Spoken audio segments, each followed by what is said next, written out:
That's me in the corner. That's me in the spotlight, losing. So I was neglected as a child, and you probably have a very cut and dry version of what you think neglect is. And it's not wrong, but there is a lot more to it. So when you hear childhood neglect, you probably imagine like a crying baby and no one going to help it, or a child that doesn't get fed or bathed. And while those all are very valid and very common, unfortunately, forms of childhood neglect, there are some others that don't get talked about enough. In fact, I didn't even know that I had been neglected as a kid until I started going to therapy in my 20s. And my therapist was like, oh no, that's neglect. And that's why you don't know how to take care of yourself now. So let me explain, because this might help some of you guys who were like, well, I wasn't straight up abused, but I also wasn't treated how I should have been. One of the main responsibilities of a parent is teaching a child how to take care of themselves. So that way, when they're an adult, they can move out, they can live on their own, and they know how to take care of their body. They know how to cook, to clean, and overall just how to take care of themselves. I did not learn any of that. This form of neglect that I'm talking about is essentially polar opposite of the idea that you probably have in your head. You're probably thinking of an absent parent. This form of neglect comes from like a helicopter parent who never lets you do anything by yourself. See, my mom was a huge perfectionist, meaning that she did not want to deal with childhood me spilling some flour on the counter when she was teaching me how to cook. So she never taught me how to cook. She never taught me how to clean. She would just throw things at me and expect me to know how to do it. And then when I would do it wrong, inevitably, because I was never taught, I would get in trouble.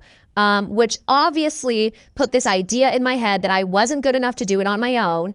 And it sort of distanced me from ever wanting to try. So when I became an adult, I would starve myself, not because I wanted to be skinny, but because I didn't know how to cook and I didn't know how to listen to my body and know when and what I needed to eat. I would let my room turn into a disaster because I didn't really know how to clean. My bathroom would get disgusting because I didn't know how to clean it. And that is, oddly enough, a form of neglect. It's really hard when you have a helicopter parent who seems to care almost too much and think, oh yeah, they neglected me, because they were always there. But they didn't teach you how to take care of yourself.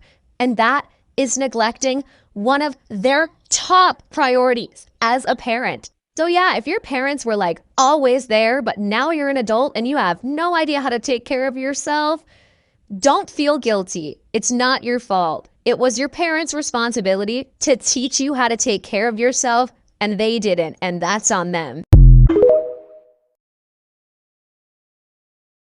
There are some other uncommon forms of child neglect that you might have experienced and might have no idea that it's considered neglect. You haven't watched the first video, go do that. But as I said, a lot of people think neglect is just not bathing or feeding your kid, but that's not the case. Emotional neglect is huge. And oftentimes what this can look like is sending you to your room when you are having some sort of emotional outburst instead of teaching you how to work through those emotions and communicate them and cope with them in a healthy way. Another form of emotional neglect is your parents possibly just absolutely disregarded or invalidated any of your emotional responses as a child. This form of emotional neglect often leads you to grow up and think that your feelings don't matter, or having a lot of really big feelings and having no idea how to deal with them, and either numbing with drugs, alcohol, isolation, even being on your phone or playing video games, just anything that's not a healthy way of processing and coping with your emotions. Another form of neglect is medical neglect, being I am in pain, and your parents being oh, you're just exaggerating, it's not that big of a deal. A lot of people who struggle with chronic illness have probably experienced this to some degree. Your parents not taking you seriously and not believing that you are in pain and need medical assistance. I was in a really bad accident when I was a kid, and I 100% should have gone to the hospital. My parents would not take me because they didn't think it was that big of a deal, but I'm pretty sure my spine is still absolutely messed up from that because I didn't get medical help when I needed it. However, this medical neglect can also translate into mental health because, as we know, medical problems don't only exist in the body, they exist in the mind. This was something that I experienced a lot growing up because I was diagnosed with depression when I was like 12. I just have a lot of genetic mental illness things that were never addressed when I was growing up. And I would beg my parents to take me to therapists. And the best that I ever got was like religious counselors up until it really started becoming a problem. And then the last one is financial neglect. And this probably isn't exactly what you think it is. But a lot of parents don't teach their children how to deal with money. And that leads them to become adults and they don't understand the value of a dollar or how credit works or credit cards or debt. And then they wind up getting in a lot of debt because they weren't taught financial literacy by their parents. Obviously, not everyone knows those things, but in this form of neglect, it's the parents do know these things, but they're withholding it because they want their children to be reliant on them. They don't want their children to go off and leave them one day. It's not your fault. Don't feel guilty. Your feelings are valid.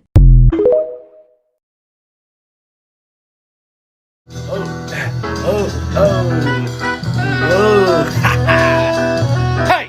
Hey!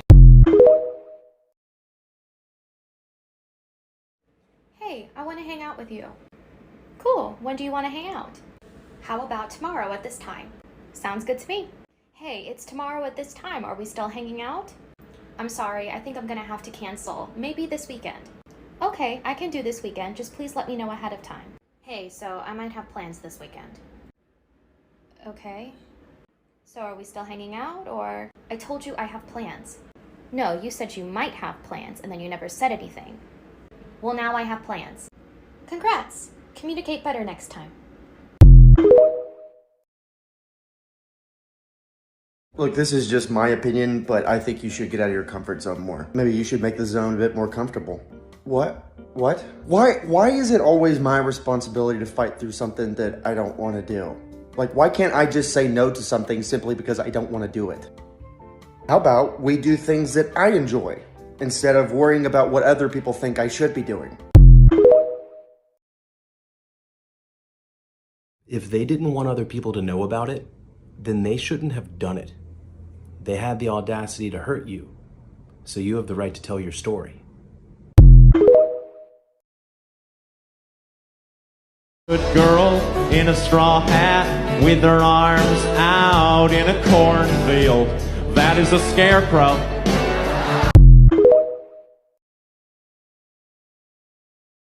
Was it a known thing that standing on the outside of your feet can be an autistic trait?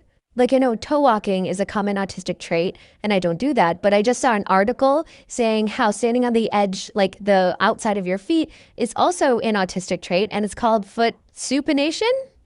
And I know I definitely do that because when I like stop and I stand like this. I stand on the edge of my feet. Sometimes you like sway back and forth, but it's always on the edge of your feet, or like you rock front to back, and it's with the outside of my feet. And I didn't realize that like I understand walking, but then they also have like the autistic walk, that like this foot supination sitting on the edge of our feet can affect the way that we walk. So maybe when they say, oh yeah, you like walk like an autistic, is that what they mean? Asperger's is autism. There is no difference between an Asperger's diagnosis and an autism diagnosis. So much so, in fact, that Asperger's was removed from the DSM-5 in 2013 because they did not see a difference. In fact, they saw that people who had an Asperger's diagnosis were being completely denied accommodations and services because of their specific diagnosis. Additionally, so many Jewish autistic creators have spoken up about the fact that Hans Asperger was a Nazi. He worked under the Nazi regime and recommended that high support needs autistic people be euthanized and sent to their death because he didn't find them useful to the Nazi regime. And this is exactly why Aspie supremacy is such a problem, because one, not only does it actively try to separate low support needs autistic people from high support needs autistic people, but it's deeply anti-Semitic.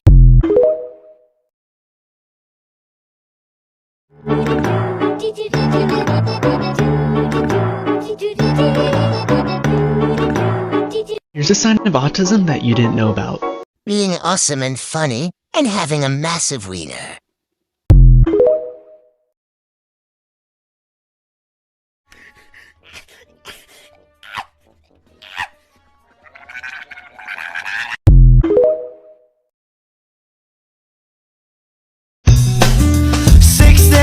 keep it low key. Even your friends didn't know about me.